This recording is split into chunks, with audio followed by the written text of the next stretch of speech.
Praise the Lord. नमस्कार।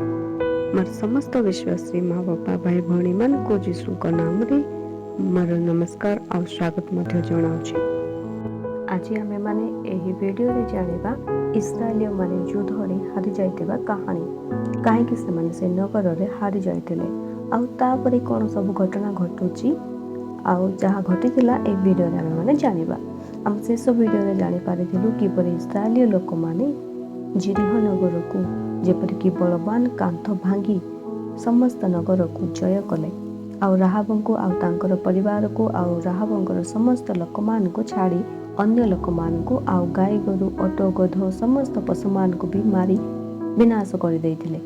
मात्र सदाप्रभु जेपरि Joshua को कहिथिले समस्त सुना रूपा आउ पितल आउ लुहा ए सब सदाप्रभुଙ୍କ ପାଇଁ पवित्र आउ ए सब सदाप्रभुଙ୍କର भंडार रे रहिबो बोली कि कहिथिले।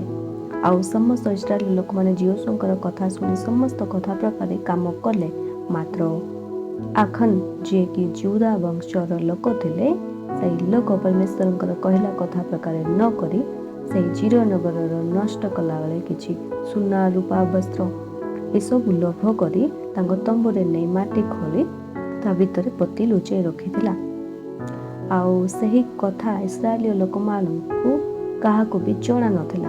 मात्र सेही आखन को परमेश्वर देख आउ सदाप्रभुଙ୍କର क्रोध सेमानकर ऊपर आसिला।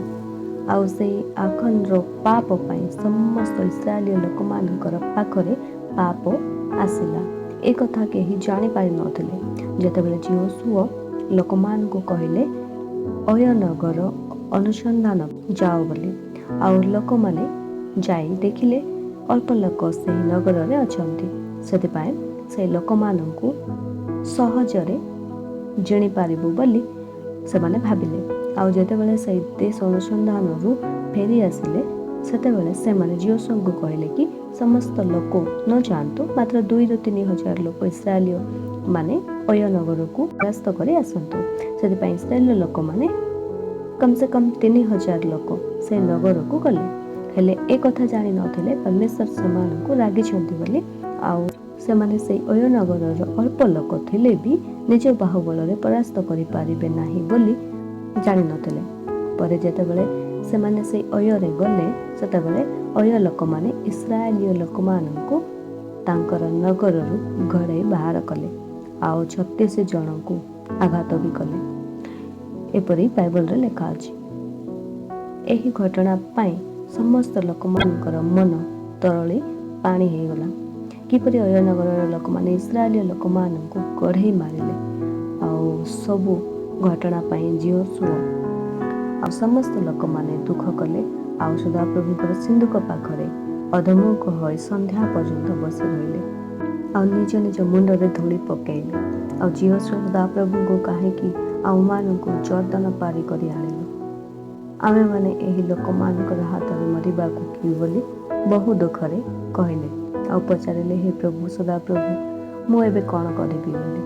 पर सदाप्रभु जोशुआ को कहले उठ काहेकि तमे माने एपरि अधमुख होई पड़ी अछ।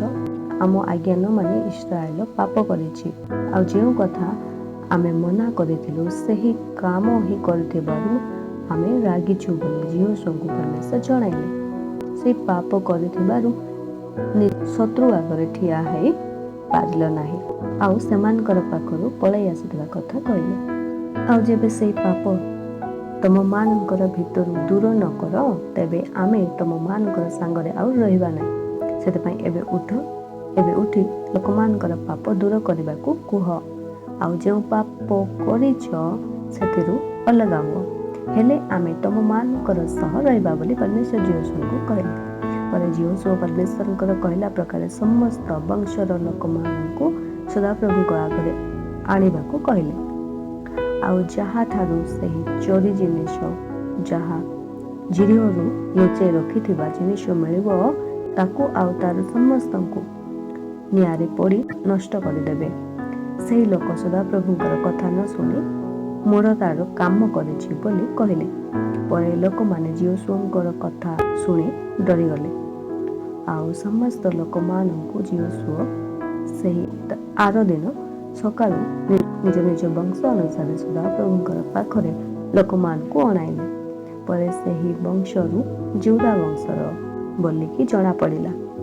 ପରେ ଯୁଦା ଗୋଷ୍ଠୀକୁ ଅଣାଇଲା ପରେ ସେରହର ଗୋଷ୍ଠୀ ବୋଲି ଜଣାପଡ଼ିଲା। ଆଉ ସେରହର ଗୋଷ୍ଠୀର ଜଣେ ଜଣେ କରି ଅଣାଗଲେ। ପରେ ସଦି ବୋଲି ଜଣେ ଶେଷରେ ଯାଇ ସେହି ସଦିରୁ ଆଖନର ନାମ ପଡ଼ିଲା। ଆଉ ଆଖନକୁ ଯୋଶୁଆ ପଚାରିଲେ, ତମେ କାହିଁକି ସଦାପ୍ରଭୁ ପରମେଶ୍ୱରଙ୍କର ଆଜ୍ଞା ଲଙ୍ଘନ କଲ? ଆଉ ଯାହା ଯାହା କରିଛ ସେ ସବୁ ସ୍ୱୀକାର କର, ଆଉ କିଛି ନ ଲୁଚେଇ ଖୋଲିକି କହିବାକୁ ଯୋଶୁଆ କହିଲେ। ପରେ ଆଖନ ଯାହା କରିଥିଲା ସେ ସବୁ କଥା ଖୋଲିକି କହିଲା। ଆଉ ତା କଥା ଅନୁସାରେ ଯୋଶୁଆ ଲୋକମାନଙ୍କୁ ପଠାଇ ତାର ତମ୍ବୁରେ ଦେଖିଲେ ଯେ ମାଟି ତଳେ ପୋତି ରଖିଥିଲା ସେ ସବୁ ନେଇ ଯୋଶୁଆଙ୍କ ପାଖକୁ ଆଣିଲେ। ପରେ ସେ ସୁନା, ରୂପା ଆଉ ବସ୍ତ୍ର ଏସବୁକୁ ସଦାପ୍ରଭୁଙ୍କର ଆଗରେ ରଖିଲେ।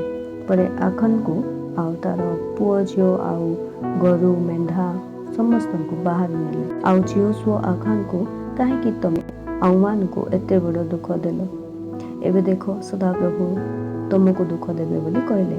ପରେ ସମସ୍ତ ଇସ୍ରାଏଲର ପାପ ଦୂର କରିବା ପାଇଁ ଆଖନ ଆଉ ତାର ସମସ୍ତ ଯାହାକୁ କି ବାହାର କରି ଆଣିଥିଲେ ଏହି ସମସ୍ତଙ୍କୁ ଲୋକମାନେ ପଥର ପକାଇ ମାରିଦେଲେ। ଆଉ ପରେ ସେମାନଙ୍କୁ ନିଆଁ ଲଗାଇଦେଲେ। ଆଉ ତା ଉପରେ ପଥର ରଖି ଗୋଟେ ଢିପି ବନାଇକି ଲଗାଇଦେଲେ। ସେଇ ଆଖନ ମରିବା ପରେ ସଦାପ୍ରଭୁଙ୍କର କ୍ରୋଧ ଶାନ୍ତ ହେଲା। ଆଉ ଇସ୍ରାଏଲୀୟ ଲୋକମାନଙ୍କର ସାଙ୍ଗରେ ପରମେଶ୍ୱର ଥିଲେ। ଏହିପରି ସଦାପ୍ରଭୁଙ୍କର ଆଜ୍ଞାକୁ ଡରି ଲୋକମାନେ ସମସ୍ତ ପ୍ରକାର ପାପରୁ ଅଲଗା ରହିଲେ। ଆଜିର ଏହି କାହାଣୀଟି ଆଶା କରୁଛି ସମସ୍ତଙ୍କୁ ଭଲ ଲାଗିଥିବ। ଏହି ଭିଡ଼ିଓଟିକୁ ଅନ୍ୟମାନଙ୍କୁ ବି ସେୟାର କରନ୍ତୁ। ଆଗକୁ ଆହୁରି ନୂଆ ନୂଆ କାହାଣୀ ମାନେ ନେଇକି ଆସିବା। ଏହି ଭିଡ଼ିଓଟିକୁ ଦେଖିଥିବା ବିଶ୍ୱାସୀ ମା, ବାପା, ଭାଇ, ଭଉଣୀ ସମସ୍ତଙ୍କୁ ପ୍ରଭୁ ଆଶୀର୍ବାଦ କରନ୍ତୁ।